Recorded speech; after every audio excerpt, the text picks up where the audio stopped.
Ready. அதான் எங்கள் table மட்டும் பாருங்க, ஏதாவது ஒரு இடத்துல தட்டு சாப்பிட்ற அளவுக்குலாம் இருக்கிறது பாருங்க. நல்லா சுட சுட சாப்பாடு இப்போதான் வச்சேங்க. பச்சை புளி ரசம், இது இல்லாமல் நாங்கள் இருக்கவே மாட்டோங்க.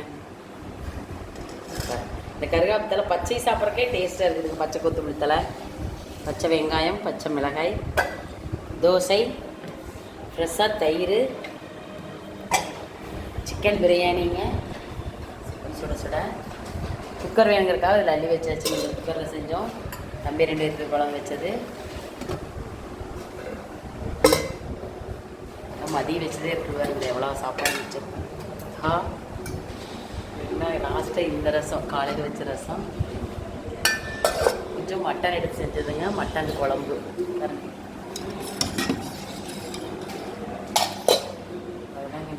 பாயாசம், தட்டு கூட கிடைக்குது. வாங்க சாப்பிடலாம். பாய், குட் நைட்.